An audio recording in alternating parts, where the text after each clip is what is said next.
Coming up on the Inside Indiana Business Television podcast, a $100 million effort to bridge the digital divide in rural Indiana. A text-based interviewing platform is acquired. We have a midpoint update on the Indiana legislative session. Rolls-Royce picks Indy for a potential major Air Force project. Community Health launches its Behavioral Health Academy. And a look at some of the biggest economic development news from throughout the state. Welcome to the Inside Indiana Business Television podcast. I'm Andy Ober. Governor Eric Holcomb has launched the Next Level Broadband Program, a $100 million effort to bring broadband access to rural areas of the state. The program offers millions to providers who expand service to unserved areas. Indiana Director of Broadband Opportunities Scott Rudd joined Inside Indiana Business host Gary Dick to detail the effort. Before we get into the program, to tee up this issue, and a lot of people are talking about it, but people in metro areas like Indianapolis and Fort Wayne and South Bend, Evansville, don't really think about this. There's internet broadband access there, but in many rural areas of the state, that is not the case. That's true, and in my extensive travels here in the first 6 months of my position, it's always interesting to travel to these places with little access, and I really know I'm in the right spot or in the hot spot when I can't get access to maybe cell phone coverage or internet coverage to communicate with the outside world. Folks from children to seniors to businesses to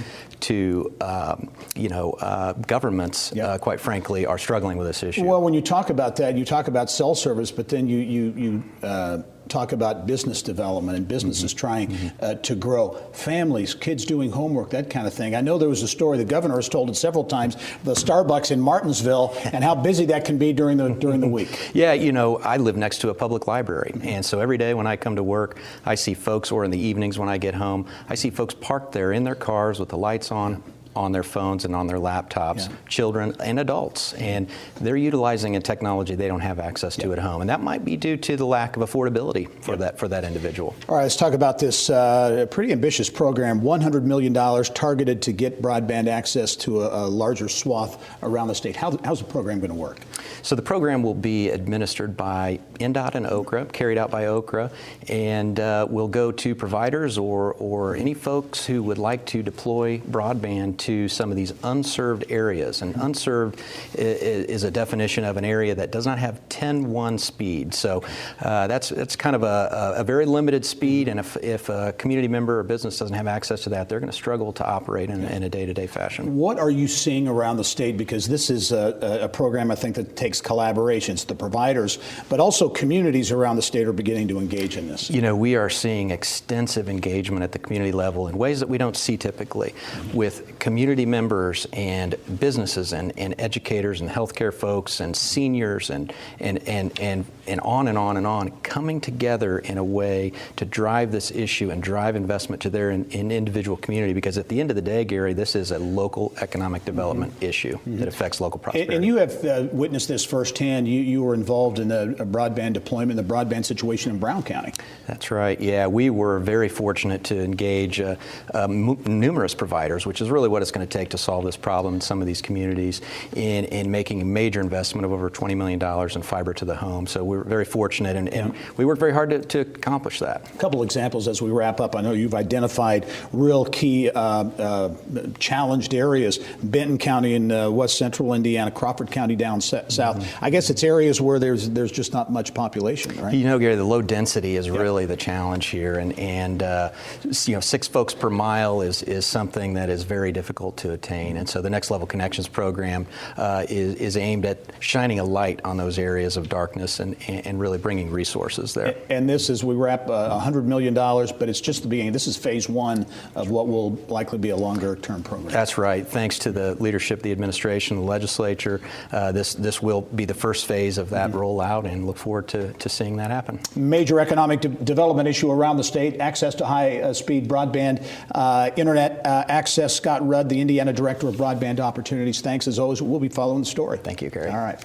Still to come, a midpoint review of the legislative session, and Rolls-Royce hopes to bring a big Air Force project to Indy. But first, Indianapolis-based text-based interviewing platform Canvas has been acquired by JobVite in California. Canvas says it will remain headquartered in Indy and may even end up adding jobs. CEO Amon Brower came in studio with more on the deal. I mentioned text-based platform. Give us the model, really, what Canvas is all about. Yeah, so we help enterprise clients, mid-market clients connect with this next generation of talent via text message as kind of our first entry point platform. It's really had a profound impact on kind of closing that talent gap for hundreds of companies across the country. Seems like it was yesterday we had you on the show talking about the launch of Canvas, 17 months ago or so, I think. Yeah. So that was a pretty quick turnaround that led to this acquisition by JobVite, a high-profile company from the West Coast. Talk about the acquisition and how it came about. Yeah, we were fortunate to have just a really highly powered team with some apparatus veterans and some OR fellows mixed in, and we just did a tremendous job of making an impact in the HR tech marketplace in a short amount of time. That led to great partnerships with companies like JobVite and others, and as you know, sometimes those partnerships lead to even bigger things. Yeah. And so when this roll-up concept was floated by us as far as combining these companies with JobVite to go make a big impact in the HR tech marketplace, it was a very attractive opportunity for us. So what's this going to mean for Canvas now? Because you talked at the time of the acquisition about the fact this is something that can lead or will lead to growth, including additional jobs. Yeah, absolutely. So if you think about the kind of the strategy, so Canvas will continue to grow its footprint in Indianapolis, as well as just the broader kind of new companies. So we expect, for example, by the end of the year, we should have greater than 50 folks underneath the combined umbrella, really taking advantage of the SaaS talent pool and the college talent pool in Central Indiana. Talk about the kinds of jobs, the kind of people that you're going to look to hire. Yeah, absolutely. Hey, we've got a great, amazing software business that we want to go and run with innovative talent. So we're looking at everything from sales and marketing and engineering and software development and customer success. So really that entirety of that SaaS playbook is going to be meaningful to our future here. Acquisition says a lot about Canvas. Also, does it say anything about the SaaS marketplace here in Indianapolis, Central Indiana, this region as a hotbed for those kinds of companies? I think it really, really does. And I think not just Canvas, but a number of other companies that are whether through acquisition or through partnership. You look at the end of the day, I think it's no secret anymore that places like Indianapolis have a lot of innovation going for them, and you're going to find both coastal capital as well as coastal companies that are looking to partner with innovative companies in Indianapolis and elsewhere. All right, growth opportunities, a big acquisition at Canvas. Amon Brower is the CEO of the company. Amon, thanks as always for being here. We'll be following your story. Yeah, thanks. Appreciate it. Later in the podcast, Indy is in the running for a major Air Force project, and Community Health ramps up behavioral health training. But now, the Indiana legislative session has passed its halfway point, and there's much to be decided. Top issues include hate crimes legislation, efforts to reduce smoking, innovation issues, and local government reform. Indiana Chamber of Commerce President Kevin Brenniger joined us with an update. We'll get right to that hot-button issue of the hate crimes bill. A flurry of activity a week ago or so. Things changed in a 24-hour period. Came out of committee with a vote, or it came out of the Senate with an amendment that really watered down the bill. Yes, it did. It was a good bill with a comprehensive language that would include folks of all categories, as well as gave examples of lists of the traditional groups that have been subject to hate crimes activity. That came out of committee. They went into caucus the next day prior to the second reading amendment phase, and decided the votes just weren't there to pass the bill in that form. So they passed an amendment that essentially gutted the bill down to just 2 words and said judges can consider bias. Very broad, very vague, probably not likely to be used, and won't get us off of the list of 5 states that don't have a hate crime law. So we've still got a lot of work to do now that the bill goes to the House side. The good news is we do have a bill alive, and the governor has already weighed in more strongly and more heavily even than he did in the first half of the session. And the chamber and our various allies who think this bill is critically important are going to do likewise. Will this be, when you blow all the smoke away on the governor to really make it happen, to really get in, lean in and take an active role in this? Well, it won't rely just on the governor, but clearly that will be an important component to our success. And I think convincing rank and file legislators that this really is important, because our businesses are in a almost hand-to-hand combat fight for talent from companies around the country and around the world. And we need to remove any and all barriers, like not having a hate crimes law from the checklist of things that businesses and individuals consider. I know you're in the process of connecting with companies around the state of Indiana. Moving on, you've had a big focus on health, raising the legal smoking age to 21, a $2 per pack tax increase on cigarettes, taxing on some of the products in vaping, right? Where does all that stand? Well, those are the three components of our anti-smoking agenda. The tax on the e-cigarette products, which are not previously taxed, has passed the House.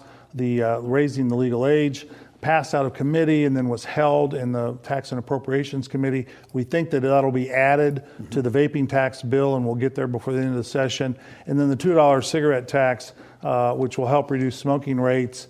If it passes, it'll be in the very end of the session as part of the budget and could be a component to help provide the money to raise teacher salaries, cover DCS funding, and substance abuse counselors. Only have 20 seconds, but some tax issues you feel are going in a positive direction. The venture capital tax credit, the taxation on data centers. And on data centers, those bills have both passed and look very strong, as well as a good workforce development bill that ties to the governor's cabinet work, and some funding for water infrastructure, which is a key component that we're looking forward to in the future. All right, Kevin Brendiger, Indiana Chamber of Commerce, as always, we'll talk to you soon. Yes, sir. Thank you.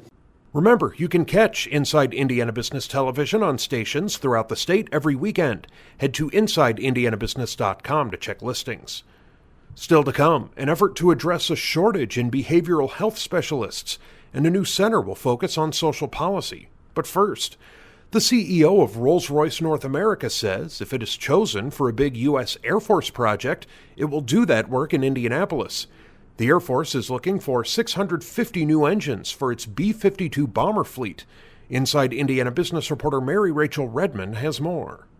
With a reputation as the workhorse of the United States Air Force, the iconic B-52 bomber has been in active service since the 1950s, from the Cold War to Vietnam to Operation Iraqi Freedom. And given the aircraft's history of success, the U.S. Air Force intends to keep the B-52 flying for another several decades. But in order to make that happen, it needs new modern engines. And Rolls-Royce is already producing one engine that could hit the mark. Rolls-Royce North America CEO Tom Bell says the F-130 engine made right here in Indianapolis is exactly what the U.S. Air Force needs for its B-52 bomber fleet. A reliable commercial engine that has flown around the world over 22 million flight hours. It is extremely reliable, proven, efficient, and modern. It's everything the U.S. Air Force needs for the B-52 long into the next decades. Digitally engineered right here in Indianapolis, featuring American parts, an American supply chain, and an American assembly and test facility. This program is huge. It'll be over 650 F-130s that we build here. John Kazmarek, Vice President of Military Strategic Systems at Rolls-Royce, seems to think Indy's chances of landing the B-52 program are promising. Oh, I'm very optimistic. We have an engine that is combat-proven, highly reliable, and the perfect fit for the B-52. Rolls-Royce has already invested over $500 million in this factory for this size class of engine. President of the Indiana Economic Development Corporation, Elaine Beadle, says the state is fully behind Rolls-Royce in its effort to secure the B-52 contract that would create over 150 Hoosier jobs. This is an exciting opportunity for Rolls-Royce and for the state of Indiana. Trust me, we're here with you all the way. It has the potential to bring new products, new investment, and most importantly, new jobs to our capital city. The U.S. Air Force is expected to announce its selection on who will run its B-52 re-engining program sometime next year. So perhaps Bell's parting words this week said it best. Now all we got to do is go win it. Mary Rachel Redmond, Inside Indiana Business. Later in the podcast, a new effort to address social disparities in policy and the biggest economic development news of 2019 so far. But now, as the opioid crisis continues in Indiana, there's a shortage of trained behavioral health professionals to help deal with it. To help address that gap, Community Health Network is launching the Behavioral Health Academy. CEO Jason Kloth and Behavioral Health Vice President George Hurd talked about it with Kylie Valletta in the Business of Health. Jason, let's start with you. Dual licensing is what this academy is focusing on, and those two licenses are clinical social workers and clinical addiction counselors. Why is the academy focusing on those two specific roles? Sure. Well, as you said, the demand for licensed clinical social workers and addictions counselors has skyrocketed in the past few years. And that is really a function of the opioid epidemic that we're seeing statewide. Indiana is currently 15th in the nation in terms of the number of overdoses occurring as a result of opioids on an annual basis. But the supply of workers just has not kept pace, particularly in the behavioral health field, as a function of the level of educational attainment required. And so the Community Behavioral Health Academy aims to address that by bringing the parties together to produce nearly 30 of these professionals on an annual basis, enabling community to better meet that need. George, let's talk about the curriculum with you. The partners all work together to develop this curriculum, and it's tailor-made for these workers in particular and for this problem in Indiana. Sure. The curriculum is highly important. Before the academy, people would have to take extra classes or incur extra cost for classes because the curriculum wasn't designed to be able to do both mental health and addictions. But through great partnerships with UND and IUPUI, they were able to change their curriculum so students can now go through the coursework and come out both eligible for both their licensed clinical social work degree and their LCAC for their addictions counseling. Before this, they would have to take extra coursework, so it's probably invaluable to the students to be able to do this both cost effectively and then also in terms of their time as a student to be able to get this done. Quicker. We often hear how rural areas are hardest hit by the opioid epidemic. So will this academy be able to reach into those communities and impact those communities at all? Yeah, so I would just say, we're incredibly excited to have received a grant from the Richard M. Fairbanks Foundation alongside Community Health Network to take what we learned through the process of developing this academy and replicating it across the state. So in the coming months, we'll be going to communities in northern and southern Indiana to bring healthcare providers alongside higher education institutions together to see how we can take these learnings and share them with others in need. Social work is a tough job. It's high stress, relatively low pay. So how will the academy battle those headwinds? Sure. I think the important part about the academy, again, is we're able to do this without students incurring more classwork, which means lower costs. The other thing is part of this academy as Community Health Network, we're going to provide incentives to the students. We know that this isn't a career that people get into to earn lots of money. It's a helping profession. So to do that, we're offering incentives. So for students who get selected in the academy, we're offering a $5,000 incentive to get involved in the academy.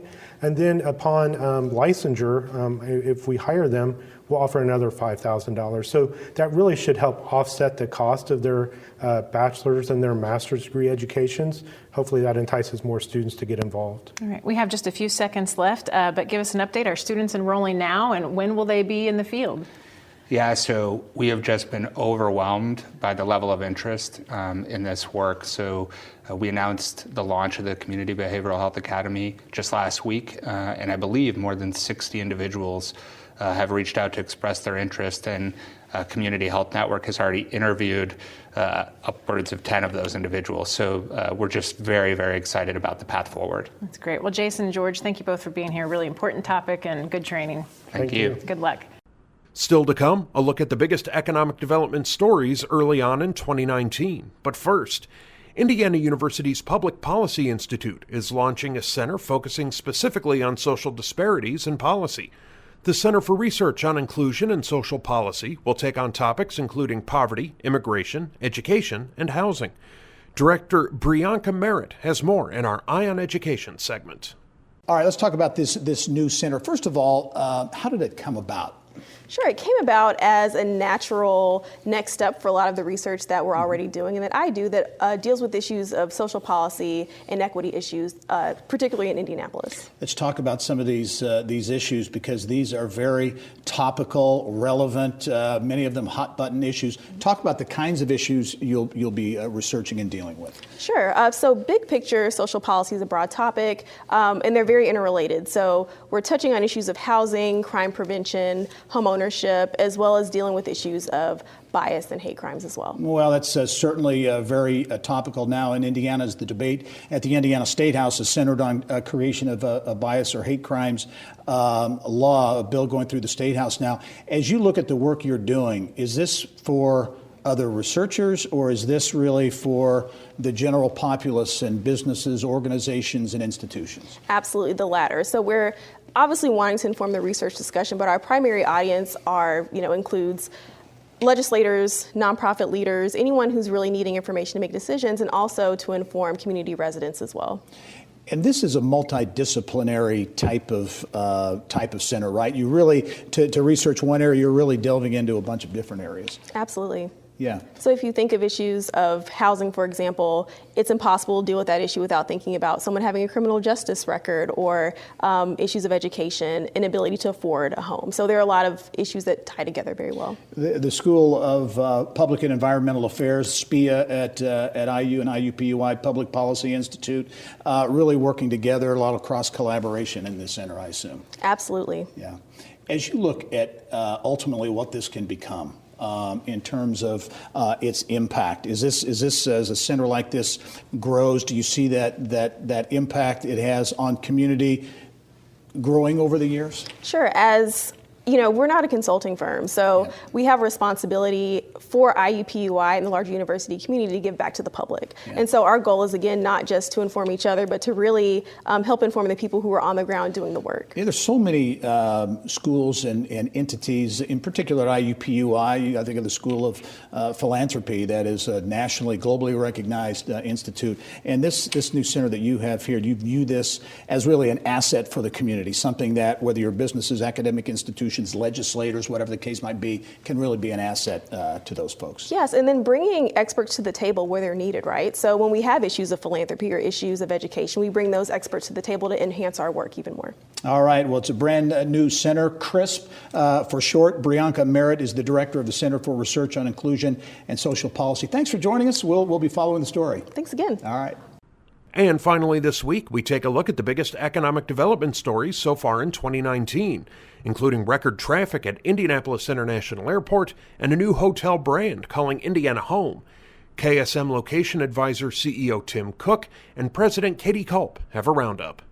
Early in 2019, but already a number of high-profile projects are rolling. First of all, the airport, which continues to be such an economic driver for Indianapolis and Indiana.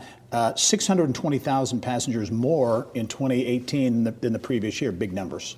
This is a huge accomplishment, and I don't know if people who don't work in this space every day understand what daunting challenges have to be overcome to do that. You're working with this regulated industry, with airport authorities, with airlines. So the increase in passenger volume is huge, and I think will pay enormous dividends for new economic development projects. Yeah. One of the dings on the Indy market so often has been lack of direct flights, that type of thing. This really helps elevate our stature and make us more attractive for the types of deals we want to go after. And when you talk about those nonstops that we didn't have hardly any 10 years ago or so, now more than 50, and to some important markets, 77% increase in international traffic. There's the Paris nonstop that launched last year, and other nonstops up and down the West Coast, so hitting some key markets. Yeah, and it's important as we're trying to attract companies here, they want to know they can get to and from other cities in one flight.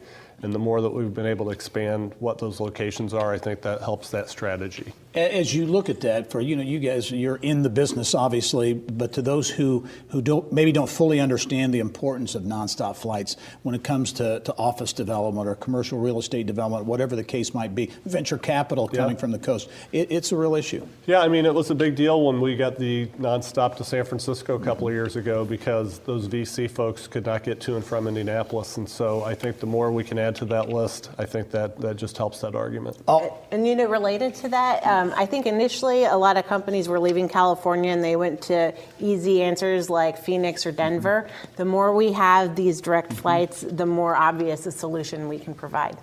Another big economic development project potentially moving forward is the Indy 11, the big soccer stadium, and multifaceted development that Ursal Özdemir has planned. Moving ahead a bit at the State House, so there seems to be some support building for that. That's a big project. The stadium itself, if they can get a major league franchise, but that development around it too. Yeah, I think it's noteworthy that it finally has some traction with the legislature. It's not something that's going to pass this year. It may not pass next year. I think this continues to be the start of the negotiating process. But from an economic development standpoint, if we could have a stadium like that and all of the mixed-use development around it, that could be a real driver. And interesting his approach to Ursal Özdemir, broadening the ownership group to include 6, 7, 8 additional owners from around the state, very importantly. And on the show a couple of weeks ago, he said, we view this as not an immediate, this is a long-term thing. It is, and it plays to some of our core competencies, right? We're great in the sports arena, and it's where we've been successful and will continue to be. Yeah, I want to touch on Rolls-Royce, too. We'll see. It was a big announcement this week. They're bidding on a big project to put Rolls-Royce engines into the B-52 bomber, that re-engineering project from the U.S. Air Force. That would mean 150 high-paying jobs. The result, potentially, of this $600 million expansion and investment that they put into that facility. They are such a huge employer here already, and they've made a tremendous investment. I think we want to see them parlay that, and it's great to see the city, the state, everybody getting behind that to do everything we can to win that contract. In terms of the changing face, literally, if you will, of the city, thought it was interesting in terms of big hotel development in downtown Indianapolis. 2 new hotels were announced last fall in the Pan Am Plaza site. One of them will be a brand new Hilton-branded hotel, the Signia, which is a luxury brand catering to convention and meeting planners. Interestingly enough, Indianapolis, Orlando, and Atlanta are the only 3 markets initially at least getting that brand. I think those are great cities to be considered peers with. And I also think having another quality hotel for outsiders to come visit really, again, just adds to our sophistication as a location. It'll add to literally physically to the view, the skyline as well. Yeah, it's going to be a beautiful skyline, and I think the fact that there's enough demand that they would build a hotel with that many rooms, that's a good message to the convention community. And as Indianapolis looks to attract additional big events, those hotels very important as well. Final thing I want to touch on, because it certainly does lead into some of these big projects that Indianapolis is attracting in Indiana and will attract. Forbes out with an article on growth in the life sciences and innovation, triggering demand for so-called real estate clusters. Yeah, I think it's been great for Indianapolis and for the state. We have so many life science assets. To be able to utilize those in a way that we can marry with our real estate strategy is great. And when you look at where Indiana ranks in the life science area, we're always in the top 10. So it's great to see Forbes giving us that kind of attention. And the life sciences, as you mentioned, Indianapolis in particular, but the state is a hotbed. I think 850 life sciences companies statewide. 16 Tech is going to be the focal point of a lot of that here in central Indiana. 16 Tech is a great success of the city of Indianapolis's. But, you know, even nationally, we're so competitive with that type of workforce. And a lot of our national clients are surprised to learn that, and maybe even some residents are. But it's a strength that we need to continue to play to in addition to tech and advanced manufacturing and others. And having the real estate and these live, work, play like 16 Tech, it gets to the heart of what all this talk is, all this buzz is. Yeah, we're trying to capitalize on that. I mean, these are the crown jewel of jobs. They're high paying, they require, advanced degrees, and that you're attracting those types of employees that are going to be in that work, live, play environment. Lots going on. We're only a couple of months into 2019. Yeah. So Tim Cook and Katie Culp, KSM Location Advisors. Great perspective as always. Thanks for joining us. Thanks, Gary. All right. And that wraps up this week's Inside Indiana Business Television podcast. Remember, you can find all of this week's TV segments, as well as the top business news from throughout the state, at InsideIndianaBusiness.com. While you're there, you can also subscribe to our platform of free e-newsletters. This is Andy Ober for Inside Indiana Business.